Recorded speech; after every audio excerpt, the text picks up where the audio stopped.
Welcome again on the Voice of Liberty to the Wise Home Energy Show. That's WYSL, WLEA, WCKR. And our host for the most, as always, is Jeff Flaherty in the studio.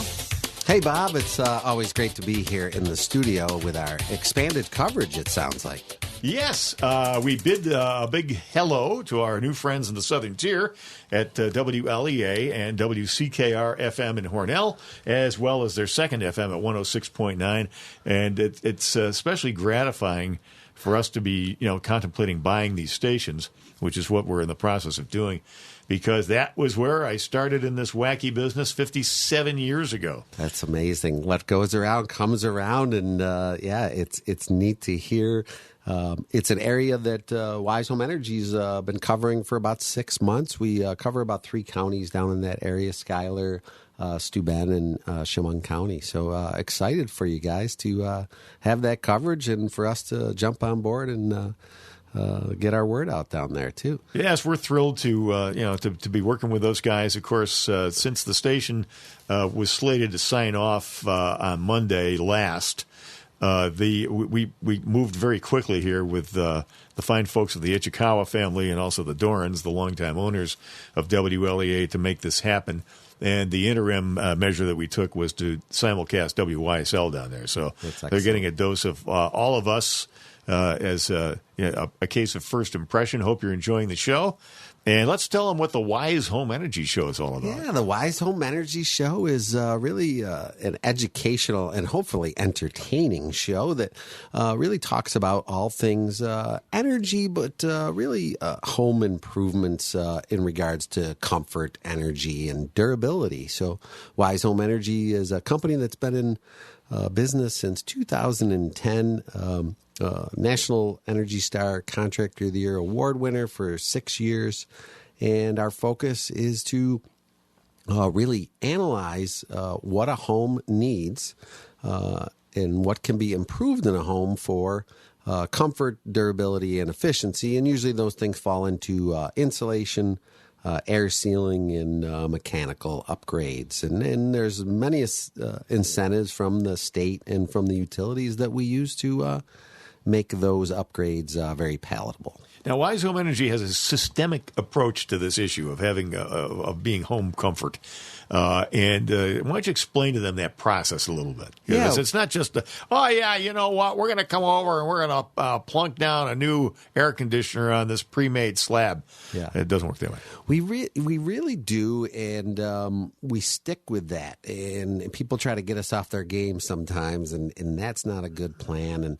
And so New York, anybody in New York is eligible for a no-cost home assessment. So we all pay into a fee on our utility bill. There's so many on that utility bill that it's hard to actually identify which one it is, but it's called the Systems Benefit Charge, and we pay into it not voluntarily, or we pay into it every month we get that bill, and so we just have a few different types of assessments. Some are income based, so you can get a more robust energy assessment with some testing. And then there's one for everybody that you just fill out a one-page form, and we come out to the home and do a assessment of the insulation levels in the attic, walls, basement. We'll look at the mechanicals, and then with Wise Home Energy, we add on for no cost, if it's a reasonably sized home, a no-cost blower door air leakage test. It's also called an air tightness test. So it'll show us how much air leaks out of the home. So, and that's similar to going to a doctor. You don't go to a doctor and get all the tests that they could offer you, because no one would be able to afford that. Insurance companies wouldn't be able to afford that. So we look at the home and we start with that base test. So you can almost view that base test as similar to when you go to a doctor and they're checking your weight and your height and your blood pressure and doing that general physical, and then from there we expand on from there. So, and then once we're done with that assessment, we just show what's available to improve in the home and what rebates or grants are available to really make that an easy process to improve your home. Describe the blower door test. That's kind of the gold standard, really, right, for measuring leakage and integrity of insulation and related issues. It really is. So we call it the red door of truth sometimes. So most frames are a red shroud. So we'll put it in a door, an exterior door of the home. You just open up your doors, and it has an expandable frame, and we put the door in with a fan, and there's some prep work to it. It's not a test that you just can turn on with no experience. So we turn off all the mechanical equipment, close all the exterior windows, open up all the interior doors, and then turn on this fan. And you can actually run it in two different ways: depressurizing, which all the air is blowing out the door, or pressurizing, the air is blowing in.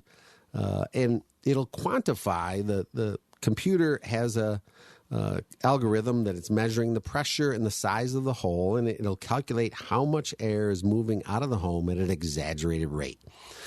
So for about 7 years now, the new built home in New York State is required to have one of these tests, and it has to be below 3 air changes per hour. So there's some mathematical calculations that need to be performed. You have to know the volume of the home, and so it gives you the quantifiable number. So usually if a new built home is 3 air changes per hour, we'll see that 80s built homes are 5 to 7 air changes per hour roughly. And as you get to the 50s through 70s, you're going to get to the 7 to 10 air changes per hour. And as you get below the 1940s, 1950s, you can see that that'll range usually between 10 and 15 air changes per hour. So that's just air that leaks out of your home and costs you money when you're home and when you're not home. And that's due to stack effects. So the home, if we're heating our homes to 70 degrees and it's 30 degrees outside, your home acts like a chimney, and the air comes in low and then leaves high. So it's a phenomenal test. It's a test that tells you if you've been successful in the work you did, or it tells you if you've been unsuccessful in the work you've did. So we use that tool to verify not only the existing conditions of the home, but to verify that what we offered a client, we actually delivered, and we can prove that to them. And there are some rare instances where you can't do a blower door for construction reasons or some health and safety issues, but we are trying to do that test as often as possible for people. Yeah, you might be surprised, too. I mean, I had a house, my first house I bought in Pittsburgh was built in 1930. I had the old steel frame, single pane windows in it, and there was a staircase that went from the living room upstairs and had a landing and a left turn. There was a window there. If you walked by that window, if there was any wind blowing of any magnitude outside, it would blow the candle out just walking by. Absolutely. Yeah, that's it's certainly one of our favorite tests. I'm in a peer group with 5 contractors across the nation, and occasionally we are looking to invite new contractors in, and we have rules of that. A peer group, we do site visits and kind of do a deep dive into the contractor's business operations. But one of the rules is you really have to do good quality work. And we had somebody who was interested in getting in the program or in our peer group. And when we dug a little bit, we didn't really see any blower doors. We didn't see a commitment to quality, and we opted to not let them into the peer group. So it's that big of a deal. We can, words are words. We can say what we're going to do, but most people know that the talk is cheap, and you really need to back it up. And that's what that test does for us is backs it up. So. Exciting to spread the word of the blower door in the southern tier and all across New York State. Yes, welcome WLEA. Do you have just to whet their appetite a little bit, maybe a tale from the tattered casebook of Wise Home Energy? Some of the stuff that you encounter out in the field and what you do to fix things. Yeah, I mean, to me, we fix all types of homes. To me, the one that is so interesting to me. It was just like a 2-year-old home that the brand new built home, and the client was uncomfortable, and it was probably built to code. And we got that blower door out, and we just said there's problems here, and we're gonna we're going to propose pulling out the attic insulation, treating the rim joist in the basement, treating a cantilever, which is a second floor that hangs over the first floor that is quite an energy burden for homes. And we cut that blower door. I think it was around $2,100 to start, and cut it down to $1,400. So we cut a third off of this new built, energy built to code home. 2 years old. Yeah, 2 years old. So that and that usually shows that most homes can be improved. So that's a neat test. So that's phenomenal news that we are now down in the southern tier broadcasting the show, and then we had some other news. The last time we were on, there was an election that took place. Yeah, just a little. And so what was interesting is people often said to me, aren't you concerned if one party wins or the other wins for the results of energy efficiency? And I just think, it reminds me of the old the farmer's story, where once upon a time a horse ran away, and then all the neighbors came over and said, this is most unfortunate. And the farmer said, maybe. And then the next day the horse came back and brought 7 wild horses with it. And all the neighbors said, isn't that great? And the farmer said, maybe. And then the following day, the son tried to break one of the wild horses, and he broke his leg. And all the neighbors said, oh, dear, that's terrible. And he said, nah, maybe. And then the next day, the officers from the military came to enlist his son into the army, and they saw he had a broken leg, and he couldn't get him in. And all the neighbors said, isn't that great? And he said, maybe. And it really shows that life has these changes, and sometimes we don't know whether they're good or bad. But I view energy efficiency similar to the leaves falling on my lawn. I'm going to rake them whether there's a rebate for energy efficiency or not. We're going to have to do this work regardless. And New York State's a unique state in that these efficiency upgrade rebates are based off your utility bill. So the federal government doesn't have any means to dabble in that, to my knowledge. You never know. But so, and also government, it moves slow on purpose, right? It's something like making sausage or something like that, or there's 3 branches of government to slow it down. Yeah, it's meat, dairy, and grains, I think. Right, exactly. So, so that's my little farmer story, and it's good to, think in those terms that things are never as good as you think they are, and they're never as bad as you think they are. Exactly. And that's kind of an approach when looking at government and its function. Yeah. And our recent experience with government has been the less the better. Less spending, less bright ideas to impact our lives. And so we'll see where we go, but I'm elated about the results of the election. Of course, this is the voice of liberty, and we are, unabashedly conservative. So we're very pleased with the results. Now, what is that? All of this going to portend? We don't know. Yeah, we don't know. But if we've learned one really good positive thing from the last 4 years and from these election results, it's we need to be vigilant. Yeah, absolutely. Well, since it's the voice of freedom. I mean, I like freedom, and we have the freedom to make good decisions or bad decisions, and then the results come with it. So let's have a little more freedom. So, welcome, Hornell. Yeah, Hornell. Last I turned my attention to Hornell. Things were not great there, but boy, things are popping in Hornell these days. You got Alstom down there. They've got these big projects. They're hiring people. Bombardier. Another foreign industrial concern has things going down in Hornell.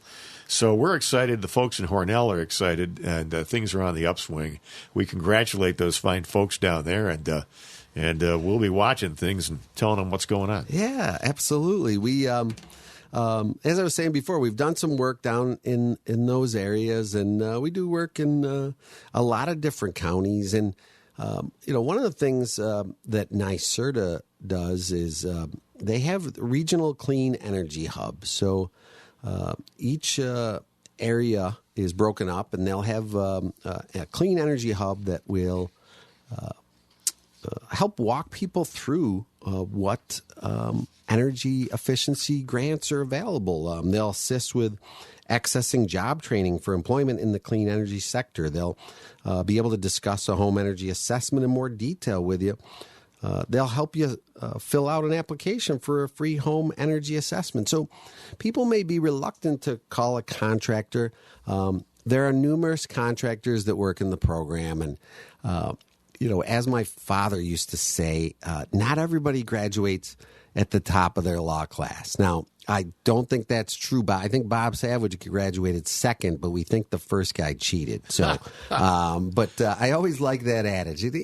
Very, very complimentary. Thank you. I wasn't Joe Biden, I'll tell you that. Right. But I was in the top 10%, so whatever that's worth. Excellent. So these energy hubs, some people just, if you want to call and quiz somebody, they're non-for-profits. They're going to just have a conversation with you, guide you through the process, and let you know what the best course of action is. They'll even review if you get an energy audit and you don't understand and you're feeling a little set off from the contractor. You can review these energy audit results, with the energy hub. So down in the southern tier that covers those counties there, it's the Smart Energy Choices. Their number 607-366-0833. In Western New York, it's called Push Green Hub Coordinator. That's 716-886-1780. And then in the Finger Lakes region, it's called AMPed.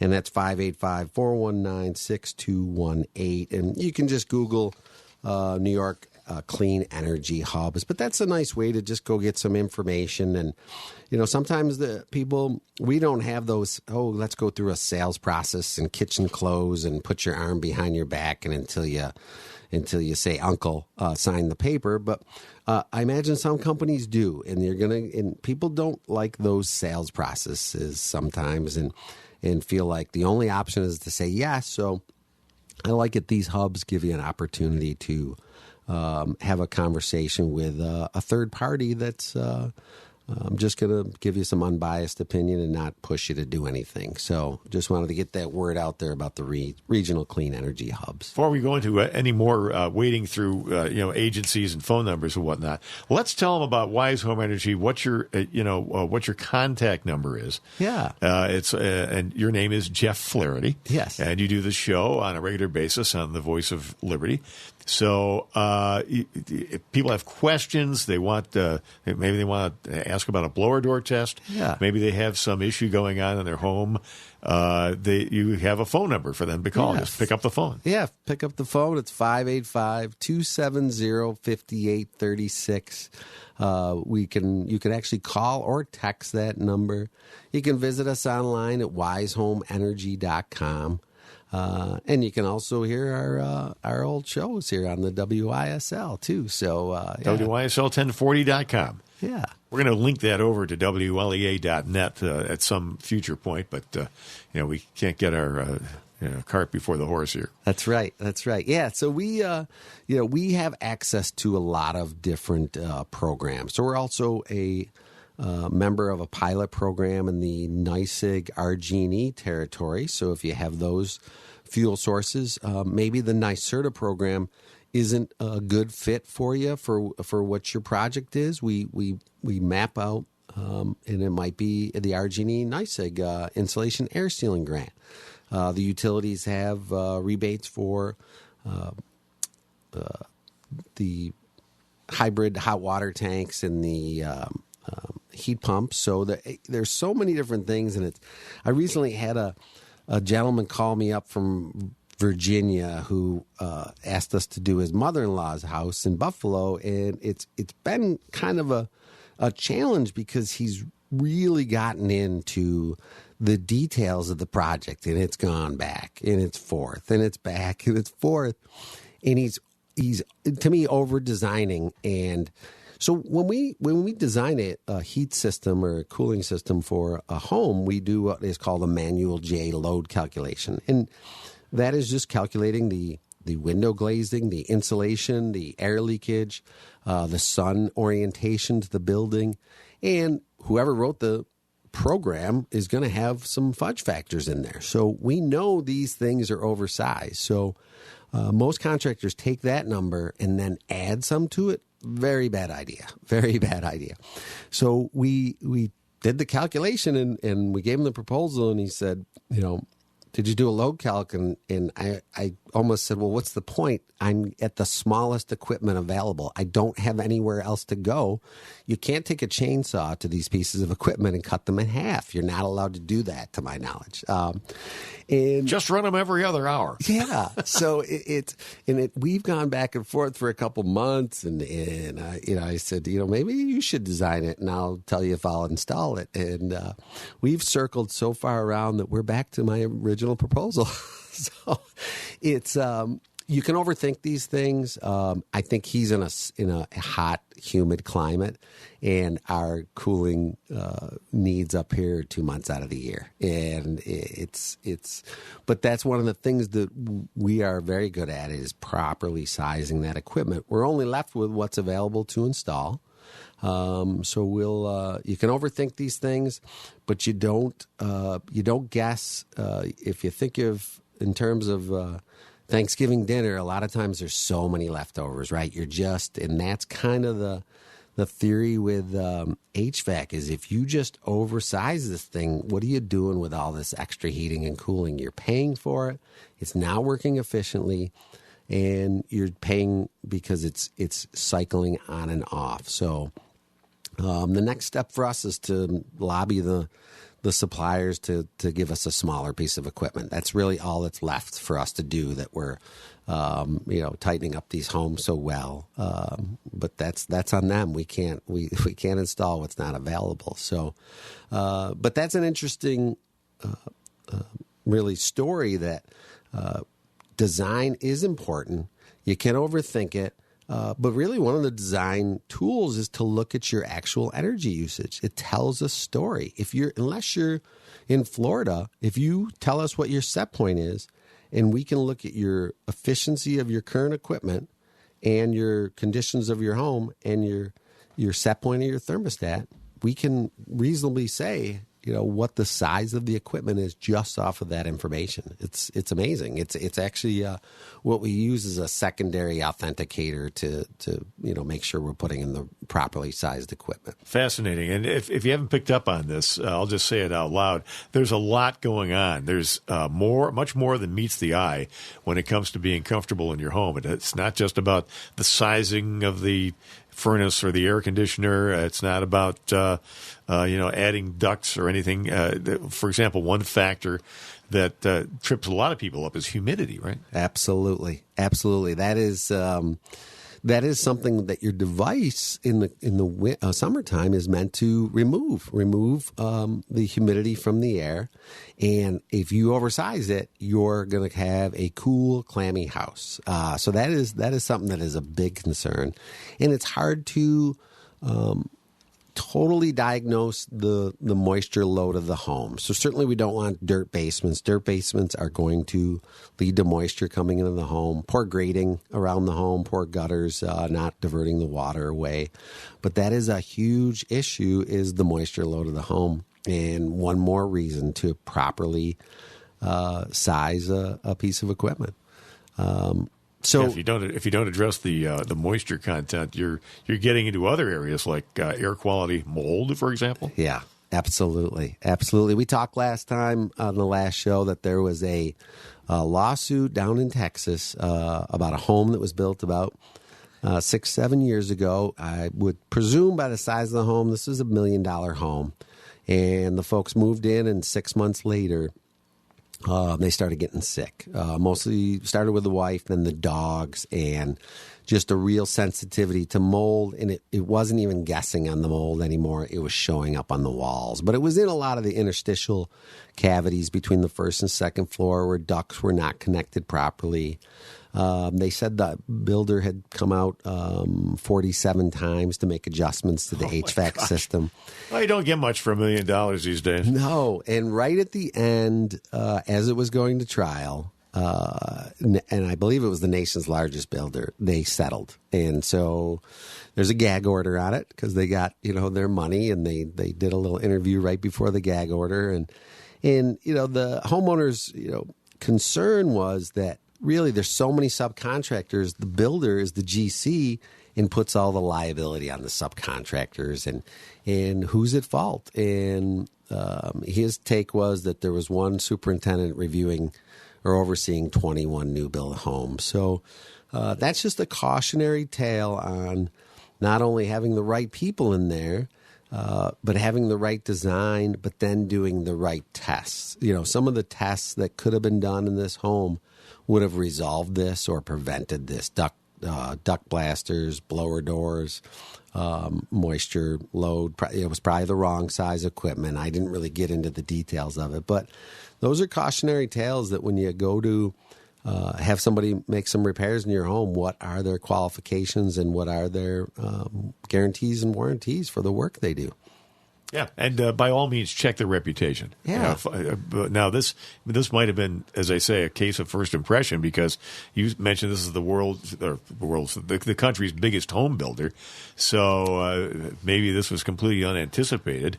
But you can save yourself a lot of heartache by doing some homework. Yeah. Don't be in a rush. Absolutely. And there's maintenance on homes. You have to be able to do the proper maintenance. If you don't change your furnace filters, or if you have energy recovery ventilators, if you don't change those filters, now it's not operating properly, and you can cause the problems by not having the proper maintenance done on your equipment. So, and it's usually all avoidable. We sometimes, walk around our houses and forget to, check certain areas, but that's why it's good to have a home assessment.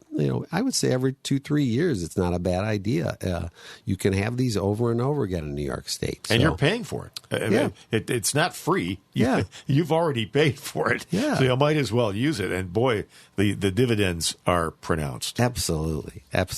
So give us a call, 585-270-5836. Visit us on the web at wisehomeenergy.com. There's a lot of information that walks you through the process, and we'd be happy to answer any call. Start with a 15-minute phone call, and we'll talk it out. Many, many success stories, ladies and gentlemen. And I know you folks in the Southern Tier, in Hornell, Wellsville, Canisteo, Bath, you guys like to be comfortable too. So give them a call, pick up the phone, 585-270-5836. And it's another paid program on the Voice of Liberty, WYSL, and WLEA, WCKR. Get the podcast, WYSL1040.com. We'll see you next time on the Wise Home Energy Show.